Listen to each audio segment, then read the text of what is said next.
Уважаемые коллеги, Distinguished colleagues, ladies and gentlemen, сердечно приветствую вас в Кремле. I cordially welcome you to the Kremlin at the ceremonial handing of credentials. We have here the ambassadors extraordinary and plenipotentiary of 28 states. All of you can count on the assistance of the Russian authorities, ministries, and departments, as well as the goodwill and the constructive attitude from the Russian business, political, and social circles. Мы искренне заинтересованы в том, We're чтобы genuinely interested in the success of your work. You're entrusted with a very important and crucial mission, being directly involved in carrying the relations between the countries you represent and Russia, tackling all kinds of issues, including the most challenging ones of political, economic, humanitarian nature.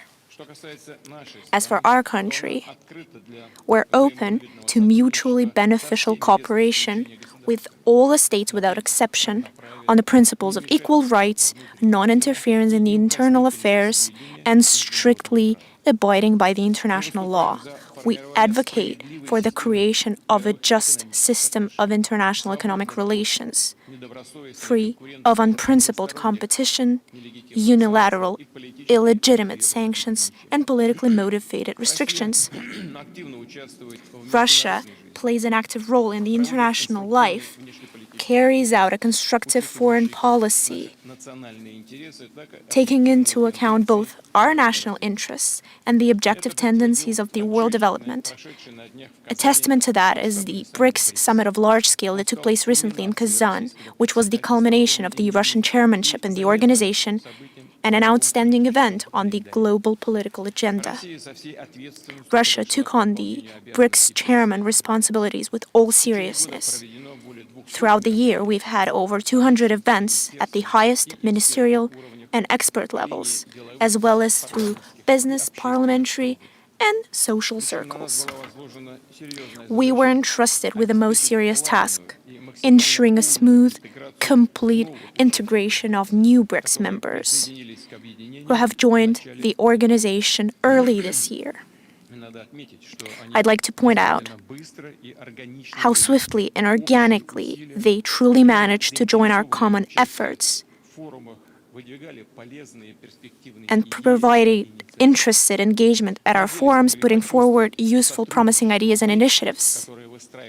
They got to experience firsthand that Brics cooperation, built on the basis of mutual respect and taken into account of each other's interests, gives real tangible results. We've also continued the tradition of holding the extra session together with the friends and partners of Brics from the states of Global South and East in the format of Outreach Brics Plus. This time, on the invitation of the Russian chairship, we've had participations from the leaders of the CIS states as well as the leaders of countries of Asia, Africa, Latin America. Among other things, leading key regional structures. In total, Kazan welcomed delegations from 35 countries and 6 international organizations. Such a wide geographic scope of representation is a clear demonstration of the interest towards Brics work and bridging cooperation with our organizations from the states, leading truly independent sovereign policy. They each have their own path of development, their models of economic growth, rich history, and culture. This civilized diversity, unique combination of national traditions and models of development, is the secret to true strength and great attractive potential of Brics. The role of the organization in international affairs, its reputation, continued to strengthen. The strategic vision of the Brics participants of the future of the multipolar world that responds to aspirations of countries of the global majority has been stated in the adopted Kazan Declaration at the end of the summit. A tangible result of the Kazan summit was the establishment of a new category, partner states of Brics. We've also agreed on the list of potential countries, candidates, who the Russian chairship will send an invitation to. After we receive a positive response, these countries will receive the status of the Brics partner. Of course, summit also discussed the complex situation in the world, alarming tendencies towards the aggravation of age-old conflicts as well as the emergence of new ones. Among other things, we've discussed Ukraine. And of course, quickly degrading situation in the Middle East, which we've discussed at length during the session of Outreach Brics Plus. As for Ukraine, we obviously appreciate the genuine desire of our Brics partners to assist in a peaceful settlement of the situation. I've repeatedly stated that Russia is not only ready to negotiate, but on a well-known stage at the beginning of this conflict, we've done so. We've even worked out mutually acceptable treaty. But the Ukrainian side, following an advice from outside, this has been stated by the Ukrainian officials, rejected this proposal.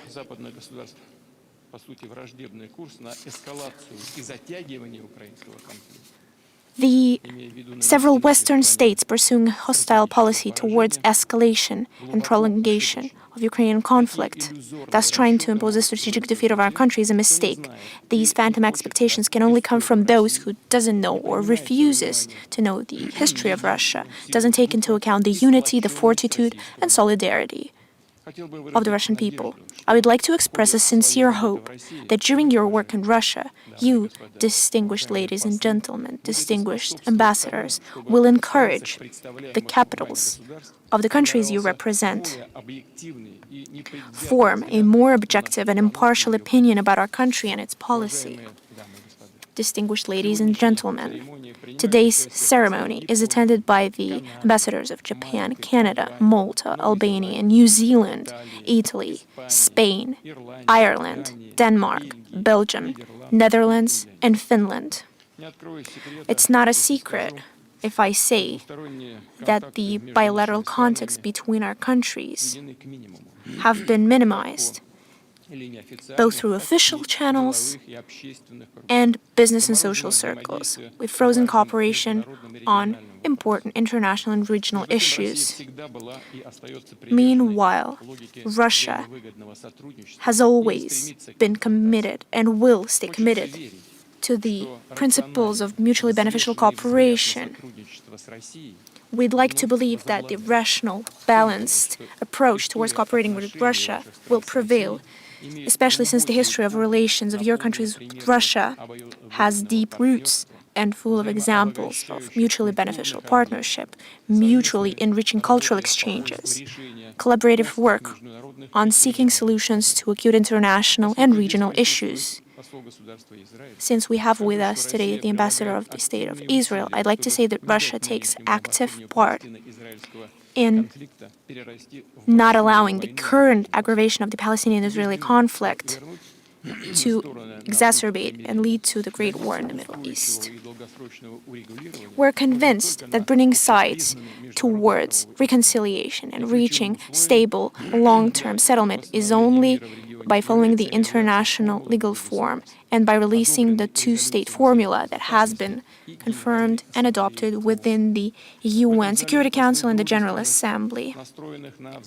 Here, we also have the ambassadors of the friendly states of Myanmar, Burkina Faso, Malaysia, Bosnia and Herzegovina, India, Argentina, Kenya, LAOPDR, Ethiopia, Niger and Zimbabwe. The cooperation of Russia with these countries has a full-scale nature, is mutually beneficial, and is carried out in the spirit of true partnership. It's based on the principle of respect for sovereign interests of one another, and we will continue to foster the development of bilateral contacts in politics and economics, in the humanitarian area, in culture, sports, and education.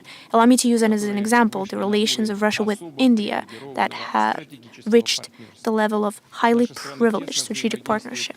Our countries have been cooperating both on bilateral and multilateral formats, in the UN, in the SCO, in the G20, and of course in Brics. All this has been clearly confirmed by my talks with the Prime Minister Modi in Kazan. Using the high representation of the group of African ambassadors, I cannot forget to point out that this week in Sochi, after the last year's summit Russia-Africa, there will be the first ministerial forum of the Russian-African partnership. We operate based on principles that we will discuss conjoined plans of further expansion of coordinations of Russia with the states of the continent. And these connections are especially developing, bringing mutual benefit to all of our states, contributing to economic and social growth, and bring well-being to all the people. I can also speak in the same positive key about the relations of each of the friendly states represented here from Asia and Latin America. And of course, I'm happy to see here the ambassadors of Belarus, Kyrgyzia, Armenia, and Azerbaijan. These states are our closest neighbors, our greatest friends, our natural strategic partners, and allies of Russia. We've seen their leaders just recently, in October, in Moscow, during the CIS summit. And following the tradition, we will reconvene at the end of December to sum up the results of the year and make new plans. In 2025, together, we will celebrate the 80th anniversary of the victory in the Great Patriotic War, contribution to which was brought by the nations of all the peoples of the Commonwealth. Addressing the ambassador of Belarus, I would like to point out that recently the friendly, brotherly relations between Russia and Belarus have intensified, and December marks 25 years since the creation of the Allied State, and Minsk will hold the meeting of the highest state council of the state. Allow me to take this opportunity and wish the Belarus people all the success of hosting the presidential elections planned for January of next year. Together with Kyrgyz, we've recently celebrated 100 years of creation Kara-Kyrgyz Autonomous Region.